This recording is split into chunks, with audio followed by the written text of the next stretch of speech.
Here we go. Got the signature open, the WWF. Again, this is May 31st, Memorial Day weekend, 1999. I had graduated high school 11 days prior to this, Tony. How about that? Whoa, long time ago. So this happened last Sunday, and we're in the midst of, I guess, the Undertaker and Stone Cold. All with the McMahons involved, right? Yep. Shane, and then here come what? His shoulder was up. Oh, here comes the old man. Unfortunately, just to give you context, what we're Hmm. seeing clips of and highlights from are Over the Edge 1999. So Hmm. this, I believe, is unfortunately the show where Owen fell. This show right here. Yep. Oh, I mean, not the Monday Night Raw we're watching, but the clips that we're seeing on this Monday Night Raw from the pay per right. view. That was Over the Edge 1999. That was the main event, of course, but sadly, along the way, we lost Owen Hart. And we're Yeah. actually going to get a rematch here from that pay per view. Steve Austin versus The Undertaker. It's going to do a 6.8 rating and a 7.3 overrun. Meanwhile, what you guys are putting head to head with Stone Cold versus The Undertaker for the title, it's Sting and Rick Steiner for the television title, with Tank Abbott making his debut as the special guest referee. So it's a 6.8 to a 2.9. Monday Hmm. Night Raw wins the day. Yeah. Uh, Emphatically wins the day. Hey, and we tried with Tank Abbott, right? We thought he would be big numbers. Yeah, you were trying. What did we fucking know? I'm being facetious. Um, About the oh, signs. Isn't it fun to see the signs, just to see if sign? yes, yes. I'd love to eat Chinese. Chinese. Boy, that's you right there. I don't like Chinese. I Yeah, the signs. I think the signs back then were pretty cool. I think a lot of the signs today are fucking ridiculous. There's To still be very signs honest with today. There's a lot of you. Yeah, signs today. I hadn't paid there's not attention. there's not a lot of signs today. There are signs today that they just want to, you know, uh, Everybody's trying to get yeah, themselves over. exactly. Yeah. But there was one sign that was in at Double or Nothing that says "We just love pro wrestling" or something like that. That I thought was so cool. It's a positive sign.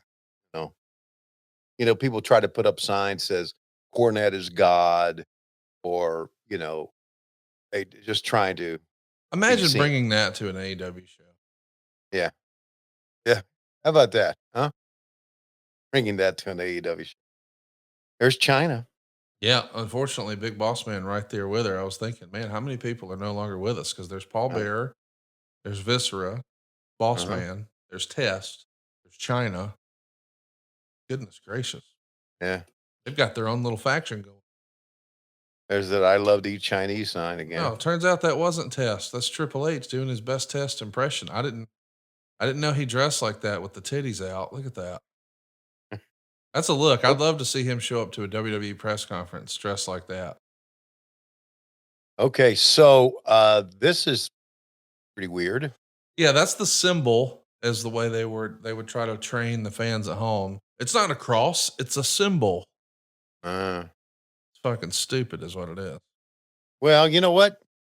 There's been a lot of stupid things in wrestling throughout the years on all sides of the fence. So again, it goes to, not trying to defend them, or I guess I am defending them. It goes back to, you just try to show some shit and see if it works, what doesn't. Hey, again, I know we don't talk about current stuff, so I'm not trying to have this big conversation, but my dad and we used to spend a few days together, at least every week. We'd go to breakfast together, we'd go to lunch together, we'd play checkers at the office or what have you. But I wound up spending last week at the beach with the wife, so I haven't been around dad, and so he's trying to make conversation with me on Memorial Day, and on Monday he sends me a text and says, "Hey, there was a big pay per view last night. How was it?" So I sent him the image of Jack Perry being set on fire.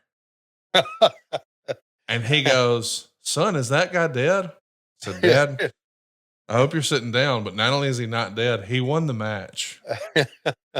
And And dad's like, "What are you watching? That's some silly shit." You know, Larry just being Larry. And I'm like, Yeah. "No, that's wrestling. Turns out you can get set ablaze. You'll be fine." Kane, Jack Perry, same. He's fine. But dad's just a normal human.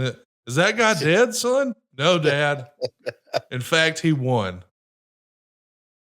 God, so many things can go wrong when something like that happens. Oh. Oh, would you look at one of the freaking Godwins? Yeah, that's Dennis Knight, who, believe it or not, I'm going to be sitting down with for adfreeshows.com. Really? Yeah, I mean, think about all the fun that guy had in WCW, in the WWF. I mean, I think a lot of people forget he was even in WCW. Of course he was. Yeah. Yes. Shanghai Pierce, Tex Slazenger. Before Yes. they were the Godwins, they were Eh, badasses in WCW. yeah, is he gonna cook for you? Man, wouldn't that be something? Because you know he's a chef. That's what I hear. Yes. I think he's a gourmet chef. He's one of the guys like you see on The Bear. You've seen that Yes, chef. television Yes, on chef. Hulu. Yes, yes, chef. Yes, Yeah. chef. So listen, this is my least favorite Undertaker. I know a lot of our listeners just absolutely love the Undertaker, and more power to them. I was never really a huge Undertaker fan. I certainly respect his contributions to the business and his longevity and his star power. But this particular version was a real eye roller for me. I, I, I understand they're trying to go darker, and they're trying to have some references to the occult and things like that, but it just came off as fucking goofy to me. What do you think of this presentation of The Undertaker? Loved it. Wow, there you go. Yeah, I did. It was just different. I had known Mark Callis before he was, when he was Mean Mark Callis, and I remember all of us thinking that, boy, this guy is going to be a star. We ain't going to make him a star because we're in the Jim Hurt era, but he is going to be a star, and they made him a star. And I thought that is so fucking cool. And this is what, to me, I know you like the motorcycle guy, right? The badass Yeah, American Badass. American badass. But to me, this is what made him a star, right? All this cult with the druids, and to me, this is what you think of when you think of the Undertaker. Am I wrong? I don't think of this version. I think of like that early look when he debuted and he had like the gray and then the purple gloves or vice versa. I'm colorblind, Mm, but that maybe so. that Maybe. traditional look, not this robed cloak and dagger bullshit. Not for me. Okay.